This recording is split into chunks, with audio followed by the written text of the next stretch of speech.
North Carolina is firmly on the March Madness bubble.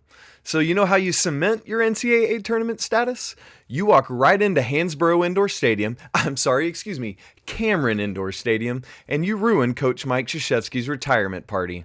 That's right, the North Carolina Duke preview is coming up, plus the final weekend slate for the ACC, and a report from spring football practice on the quarterback situation. All coming up on today's edition of Locked On Tar Heels.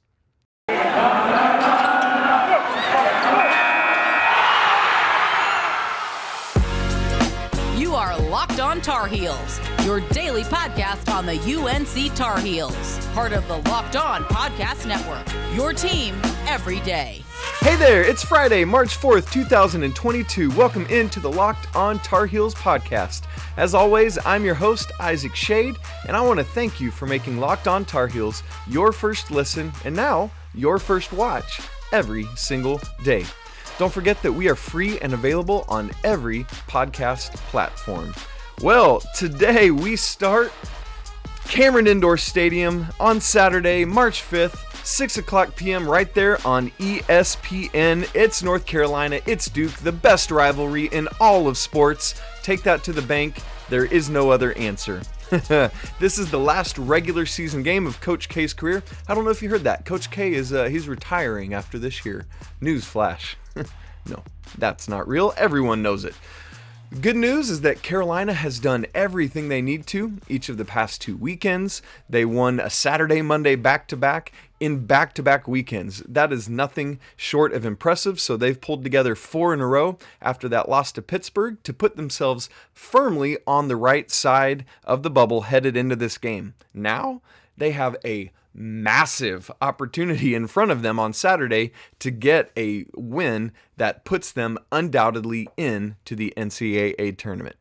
So, what are the things we're watching for in this game? We saw it the first time around and it wasn't pretty, so Carolina's going to have to do some things to adjust. So, let me take you around the 4 corners. Here are 4 things I'm watching out for on Saturday. First off, the defensive assignments for Carolina.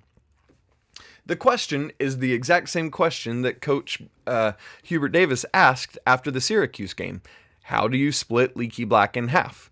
Versus Syracuse on Monday, Leaky shut down Buddy Boeheim while Cole Swider had the game of his life with Caleb Love guarding him. So eventually, towards the end of the game, Leaky switched onto Cole Swider, but then Boeheim started scoring as Love was on him.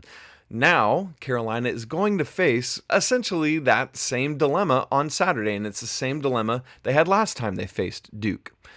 Because unfortunately, Duke is a matchup nightmare for Carolina's personnel, particularly with Dawson Garcia not part of things anymore. Obviously, we got to start with Banchero. He is the best player on the team. And so last time, you might recall Armando Bacot started off on Banchero, and that didn't go quite so well. Bacot found himself on the bench with 2 fouls pretty quickly. So Leaky Black eventually took that assignment, but then it was AJ Griffin's turn to go off. Here's another issue for Carolina. Last time, Trevor Keels was kind of coming back from injury, and so Jeremy Roach was in the starting lineup. But now, Keels is back and healthy and has been starting for each of the last 5 games. No reason to think he won't do so again on Saturday. Well, one of the defensive possibilities is, did you see what Coach Davis did at the end of the Syracuse game? On Monday, at the end of regulation, I should say, not at the end of the game. He subbed in Puff Johnson for Caleb Love. Put Puff Johnson on Cole Swider. Swider hadn't fouled out yet. And Leaky stayed on Buddy Boeheim. Buddy Boeheim subsequently fumbled the ball out of bounds on the baseline, which led to Caleb Love coming back in and hitting that 3 to put Carolina ahead just at the end of regulation before the baseline jumper from Syracuse that tied it and sent it to overtime. So, obviously, I'm not saying Coach is going to start Puff Johnson. That's not a thing. But he's going to be a very helpful option when Carolina starts to substitute. I think that will help the defensive matchups. But that doesn't help defensive matchups at the beginning of the game. Why? Well, okay, so last time in the first game, here's how Carolina started off defensively. RJ Davis was on Jeremy Roach. Remember, Keels wasn't starting yet. Caleb Love on Wendell Moore, Leaky Black on AJ Griffin, Brady Manek on Mark Williams, and Armando Bacot on Banchero. And then the second half, they switched it a little bit to now Leaky Black was on Banchero, and the difference was that then Bacot went to Moore. All the other matchups stayed the same. So here's what I think. Again, this is just my opinion, but here's what I think would be the way to go about this. You have to make someone other than Paolo Banchero beat you. You just can't allow that to happen. And so I am starting with Leaky Black on Banchero, just like Carolina did after the Bacot experiment didn't work. Honestly, I would even take Manek guarding Banchero over Bacot. I think that would work better. So that means then that Bacot needs to be on Mark Williams, and RJ Davis is going to have to be on Trevor Keels. The problem here, Davis is 6 foot even, only 175 pounds, while Keels is 6'4", 220. But who else is RJ Davis going to guard? Everyone else is bigger than that. So that's a matchup issue. And then I honestly would try Brady Manek on Wendell Moore. I think that might be an advantage for Carolina. Manek is 6'9", 230. Moore is 6'5", 210. I know Moore might be able to get around him a little bit, but I think Manek could recover. And then that would leave Caleb Love on AJ Griffin. They can stay with each other athletically. And so that's how I'm lining up to start things off. It can't be any worse than last time, right? So might as well try some different assignments. These aren't perfect, but they'll have to do. And again, honestly, in this scenario, it's Trevor Keels that worries me more than anybody else. He just went off for 27 their last time out. But maybe Carolina has an advantage again where they can take advantage of Moore. My other number two of my 4 things I'm watching out for is that Armando Bacot just has to stay on the floor. I don't need to elaborate on that. It's pure and simple. Bacot has to stay out of foul trouble, but I think he'll be able to do that, not guarding Banchero. So there you go. Number 3, who are the X factors? That's the next thing I'm watching for. For Carolina, I think it is Puff Johnson. He can do a lot of things defensively. He can help with the matchup problems. Offensively, he runs hard. He can hit from outside, but he'll get to the rim. Battles for rebounds on both sides of the ball. For Duke, I think the X factor is AJ Griffin. He torched Carolina last time for 27 points, career high. And with my prediction of make somebody else other than Banchero beat you, he's a prime candidate for it because Leaky won't be guarding him. And then the 4th thing in my 4 corners that I'm watching out for in this game is this. Can Carolina take advantage of the emotion of the day? And here's what I mean. The day and everything surrounding it means more to Duke. The game itself and all the ramifications of what a win against Duke would means more to Carolina. So the day means more to Duke. The game itself means more to Carolina. More on the line. They've got nothing to lose because a loss isn't going to knock them down any further. By far, it would be their biggest win of the season. I think Carolina can take advantage of that. Well, that's my 4 corners. I hope you're ready for the game. If you want to hear more about it, I'm actually going to be a guest on Locked On ACC this weekend, and we'll be talking with Candace Cooper on there. You should check it out. Well, regardless of the outcome on Saturday, Carolina has already clinched a top 4 seed in the ACC tournament. What else is at stake for Carolina and the rest of the ACC on Saturday on the final day of the regular season?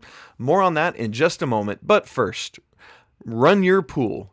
March Madness is less than 2 weeks away, and that means you need to start thinking now about where you're going to be running your brackets this year. Are you going for the usual, or are you looking for the best? Here at Locked On, we've done our homework, and we're running our brackets with runyourpool.com. Along with standard bracket types, Run Your Pool offers 4 other March Madness games, including things like Survivor and Pick X. They have all sorts of options to edit your scoring, and they offer more intel to help you take advantage of your picks. That's a lot more than you're going to get from ESPN or CBS. Plus, Run Your Pool offers all sorts of helpful customer support, custom branding, and one of the easiest 3-minute setups I've ever seen with a bracket situation. Clearly, we at Locked On believe in Run Your Pool because that's where we're doing our brackets this year. So, there's no truer test than that. If you want to play against us for a shot at a cash prize, join us at runyourpool.com/lockedon. And while you're there, create your own pool for your family and friends or coworkers. Enter Pure Madness at checkout for $10 off your custom pool. All the rules and details will be available there. Again, that's runyourpool.com/lockedon for your chance to win a cash prize. And if you want to participate in the Locked On Tar Heels pool, we've got that. The link to join it is in the show description below. Check that out. I look forward to seeing you there and beating you there. Let me also tell you about Built Bar. Built Bars are a great candy bar replacement option covered in 100% real chocolate. Some of the great flavors include mint brownie, coconut almond, and new for this month, white chocolate cookies and cream. They're all delicious and new flavors are coming out all the time. At Built Bar, they're all about the taste. They're going to make it taste delicious first and then figure out how to make it healthy. And honestly, I don't know how they do it, but they always pull it off. If typical candy bars are anywhere from 200 to 300 calories, it's awesome because most Built Bars have just 130. In addition to that, only 4 grams of sugar, only 4 net carbs, and 17 grams of protein. That's great numbers. So go to Built.com and use promo code LOCKED15 and you'll get 15% off your next order. Again, that's promo code LOCKED15 for 15% off at Built.com.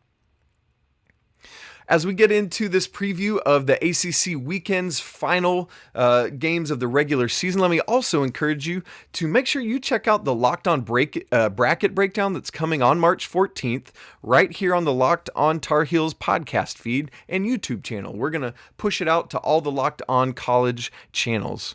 College basketball experts Chris Gordy, Andy Patton, and betting expert Lee Sterling are going to give you in-depth breakdowns on every matchup of the bracket. So I'd encourage you to check that out. You can find it right here in the feed. If you're like, hey, why are you throwing that into my feed? I don't want that noise in my ears. That's great. You don't have to listen to it, but it's going to be there if you want it. So tomorrow, Saturday, is the final day of the regular season for the ACC. As is typical on a Saturday, there are 7 games. 14 of the 15 teams will be in action, obviously highlighted by the game we just previewed, Carolina versus Duke. Let me give you the schedule of the other 6 games. You already know about Carolina and Duke, but the first 6 will all tip off in the early window, somewhere between noon and 2:30. So you got a whole slate of ACC content coming at you. Virginia at Louisville, Boston College at Georgia Tech, Miami at Syracuse, Virginia Tech at Clemson, NC State at FSU, and Pitt going to Notre Dame. So, who's not playing? Who didn't you hear in that list? It's Wake Forest. They're already finished at 13-7. They are locked into the 5th seed. Nobody behind them can catch them.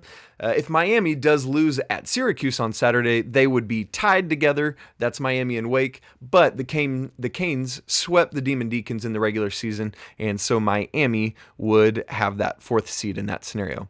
Also, for Carolina ramifications with this, we're going to get into that in just a second. So, what that means with Wake Forest already being locked into the 5th seed is that the top 4 teams, the double byes, are already locked in. So that's Duke, Notre Dame, North Carolina, and Miami in some order. The only question is who will be 2 through 4. Duke is locked in as the top seed already, their first regular season ACC championship since 2006. That's right, it's been a minute.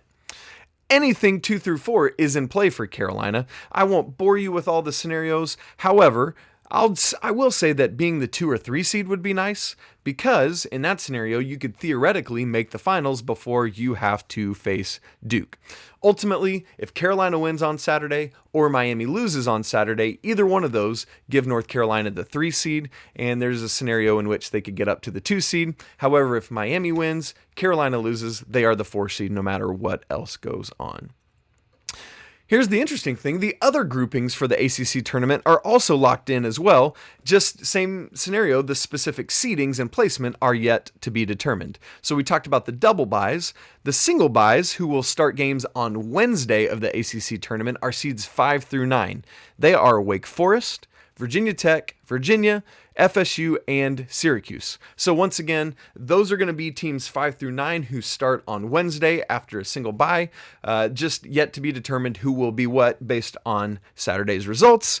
And then that also means that 10 through 15, those bottom 6 seeds who are going to start play on Tuesday in the first round of the ACC tournament are locked in. That'll be Clemson, Louisville, Boston College, Pitt, NC State, and Georgia Tech. Once again, the question is who's going to be where, and that'll play out. So we've got the three groups. Every team knows where they're playing. So there's just seeding yet to be determined. But every team knows, hey, when we head to Brooklyn to the Barclays Center, we know what day we're going to start. And so that's helpful heading into Saturday. But teams will have to start working on their scouting reports and matchup and all of that stuff after Saturday's action finishes off. And because of all those variables, honestly, it's difficult to project Carolina's potential quarterfinal opponent at this point because there are, even once seeding's determined, there will still be three possibilities. There's a game Tuesday. The winner of that will play whomever's on the opposite side of the bracket from Carolina. And then the winner of that game, Carolina will finally know. So really, Carolina will, after Saturday, have an idea of who the three opponents could be, but not their actual opponent until after Wednesday's action. So here's the thing. All Carolina has on their minds right now is what's right in front of them with Duke. They're going to Durham trying to ruin Coach K's retirement party. Well, in his press conference after Carolina's first spring practice back on Tuesday, Coach Mac Brown hinted at the possibility, hey, we might experience a 2-quarterback system. Yikes. What? Yeah, more on that in a moment. But first, let me tell you about BetOnline. Football might be over for the season, but basketball is a full go. The NBA picks back up from the All-Star break that's already happened. They're in and going, and Selection Sunday now is just over a week away. So from all the latest odds, totals, and player performance props to where the next fired coach is going to land, betonline.net is the number one spot for all your sports betting needs, plus game scores, podcasts, and all the latest news. And it's not just basketball. BetOnline.net's College World Series championships odds are already out. Texas leads the way at 15-2 odds, and the Tar Heels are coming in at 80-1 odds. So head to the website today or use your mobile device to learn more about all the trends and action at BetOnline. BetOnline.net, where the game starts. 2 quarterbacks? What is this noise? That sounds awful, right? Yeah, but Coach Mac Brown has hinted at the possibility. So Carolina had their first spring practice on Tuesday, and afterwards, Coach Brown met with the media, and one of the things he was asked about was Carolina's plans and hopes with the quarterback situation. He talked about a host of topics, and so just buckle up because everything about the quarterback battle, that's just going to be a common refrain all spring, all summer, all fall until we know who it's going to be. So let's unpack this quarterback battle. What's going on? Well, Coach said that the three whom are getting the most work, two of whom are the ones you would imagine, Jacoby Criswell and Drake May. I think everyone primarily assumes it's going to be one of those two guys, but also Connor Harrell is out there getting a lot of the work with those guys. So it's those three right now. Here are some of the catchphrases that Coach used about them. You would, quote, you would not walk out there and think they hadn't played very much, end quote. They battled well. All three were very impressive. I was impressed by all three. We're in good shape moving forward. That's when talking about these three quarterbacks, that's some of the phrases and language that Coach Brown used. And you hear that out of context and you think, is that just coach speak? What is Coach Brown talking about there? Because that just seems like something a coach says when he doesn't want to be honest or straightforward, right? Well, if you know Coach Brown, if you listen to him, he is typically a very plain-spoken person and doesn't mince words when something or someone isn't up to expected standards. He might find an interesting way to say it, but he's going to tell you the truth about it. But at the same time, maybe these young quarterbacks need to hear the encouragement. Maybe they need to hear their head coach say, hey, I'm not sure which of these three quarterbacks is going to be our guy, but it's going to be one of them, and whoever that is, we're in good shape with it. So I don't think it's coach speak, but I think it might be a way that Coach Brown is, through a press conference, speaking encouragement to his guys. regardless of how Coach Brown actually feels, it's undeniable that it is a quarterback room in transition. And so that's one of the things that he talked about in his press conference is, hey, what do you do when you're changing from Sam Howell to a newcomer, from Colt McCoy to somebody fresh coming in? Here are some of the plans he talked about of how Carolina is going to try to approach this, try to help these young quarterbacks feel comfortable. Well, first off, this is a no-brainer, right? But I'm going to look to find mismatches and direct the ball there. That is the first option on my route tree. Where essentially, where's Josh Downs, right? I think is going to be the common question. And then get the ball into the hands of that player. Hopefully, and we'll talk about this a lot this offseason, but Carolina is going to need some help for Josh Downs. And all the same, though, you do want to continue to get the ball into his hands because he is your best playmaker. I think another thing that Coach talked about that needs to happen for these young quarterbacks is just easy reads. We've heard Coach Chiswick talk about his goal is to simplify things. See the ball, hit the ball carrier, right? Simplify, easy reads. How can we make this a little bit easier on our quarterbacks?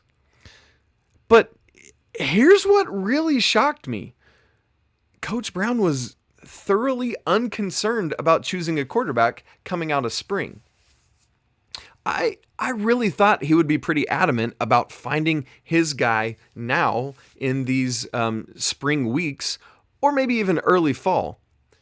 Because let's be honest, we've all seen the two quarterback things tried by schools, and it rarely, if ever, goes well. And on top of that, in this same press conference, Coach Brown had talked about one of the issues last year coming out of spring practice is that people didn't know who are going to be our guys, right? We want to establish who are these three running backs and then pour all our time into preparing them. Who are our six receivers and then pour all our time into getting them ready, investing in their preparation. But he's not saying that same thing about knowing who our quarterback is and rolling with that. That seems like a little bit of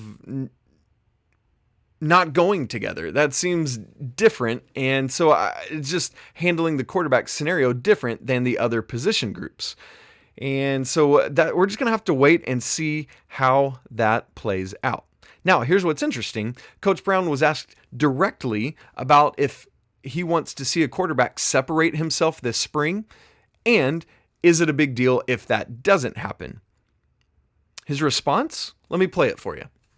Yeah, Mac, would you like to see one of the quarterbacks separate himself from the rest of the pack? And if that doesn't happen in the spring, is that not a big deal? Todd, I would like to see that, and I don't care if it happens now. It's got to happen before the fall. If they don't separate, you play them both. Interesting. So Coach Brown is saying if no one separates, then you just play both? He went on to list examples from how they had done that in his first stint in Chapel Hill, how they did that at Texas with Sims and Applewhite, things of that nature, in which they ran a two quarterback system. It just doesn't seem like that's a good idea. Now, he did talk about later that in the first season back here in Carolina, that Coach Longo had experience with this. This is back in 2020. That spring, he had Cade Fortin, Jace Ruder, and Sam Howell, and actually played rock, paper, scissors to see who would start the spring game. And ultimately, though, they, as we all know, did decide on Sam Howell. He said about a week to 10 days before that first game against South Carolina that fall. And so maybe that's how things will play out. We're going to have to wait and see. Here's the good news. Regardless of what happens, is that, as Coach Brown said, all three apparently look good, and he feels comfortable with any of the three of them. All three of them apparently get along. That's what the reports say, is that they interact well with each other, which I like, but also hopefully they're competing, and like, I want to be the guy. You want that alpha dog to lead the way. Thankfully, as we said yesterday, we've got some help coming in the form of Gaynor transferring in from Miami, who has been a captain at Miami, has some help and experience with that. So even if the quarterback isn't necessarily a dynamic leader, you've got someone there who can help guide the way. Coach Brown also talked about how all three of these quarterbacks play similarly, and so whichever one it is, you can run the same offense. And so that's awesome. It's nice that they can be interchangeable, and that's great for an injury situation, right? Let's say it's Drake May, and Drake May goes down, which would be tragic, but hopefully that wouldn't happen, and you need to send in Criswell or Connor Harrell. You don't have to change anything. You don't have to change any personnel because they can run the same offense. But here's my question. If you are going to lean into a 2-quarterback system, I feel like maybe you want 2 guys who play differently, so it's a defense has to prepare for both eventualities, right? Like, hey, if Drake May's coming in, we as a defense know figure out these things and do these things. But if Jacoby Criswell comes in, we've got to change our scheme and do things a little bit differently because he's going to attack us differently. So while I see the value in all 3 quarterbacks being able to run the same thing, maybe there would be some things that would be nice about having quarterbacks with a couple different skill sets. We're just going to have to see. And ultimately, here's how I think it'll play out. Here is my thought. It's fun, it's entertaining, it's good for content to talk about 2 quarterbacks, but it's not going to happen. If you've got 3 quarterbacks who do the same thing, I feel like that makes it easier to pick one. If I've got 3 people who are all cooks, who cooks the best? If I've got 3 pitchers who all throw 97, changeup of the group, right? Like, surely if these 3 quarterbacks play similarly, stylistically, have the same skill set, who does that the best? And then you go out and that's your guy. I think that's what you need to do. And I think also, as I alluded to, if you're planting a flag of which players you're going with at other positions, I think it's going to help the team, help the program to know here's our guy at quarterback as well. And then you know where everything's at. Now, and then eventually, if you realize, hey, we made the wrong choice, you switch it up and you roll with it, but then that's your guy. I just don't think the back and forth of you get a couple series, you get a couple series, it doesn't help anyone's confidence. It doesn't help know, here's my role, here's what I'm doing. And so ultimately, end of the day, I think Coach Brown and the coaching staff will name a starter. I don't think we're going to end up seeing a 2-quarterback system. Well, that's it for today's episode of Locked on Tar Heels. Please go subscribe to the show wherever you listen, or if you watch on YouTube, it'd be very easy to just hit that subscribe button, hit the bell that's right beside the subscribe button, and it'll notify you when a new episode drops. That would be awesome. Would love it if you would leave comments, rate, review the show, and that helps it get in more people's ears and in front of more people's eyes. Please follow the show on Twitter at Locked On Heels. You can follow me at Isaac Schade. You see it right here. Boop, boop, boop, boop, boop. And if you want to talk through email, would love to correspond with you back and forth. You can email the show lockedontarheels@gmail.com. And as always, if you like what you're hearing and seeing, please go do tell a friend. Coming up next week, you thought this week was big in Carolina sports? Oh boy, we got a big one next week. We're going to recap the Duke game, recap the women's ACC basketball tournament, get you ready for the men's ACC basketball tournament, men's ACC postseason awards coming out. We're going to find out about what we've been talking a lot this week about ACC Player of the Year. NFL Combine updates. The NFL Combine is going on. It runs through Monday. Get you ready for Selection Sunday. Later in the week, we've got Tuesday Trivia, and I'm going to be a guest, as I said, on Locked On ACC this weekend, previewing the Duke and UNC game. You can check that out on the Locked On ACC channel. Thank you so much for making Locked On Tar Heels your first listen every single day.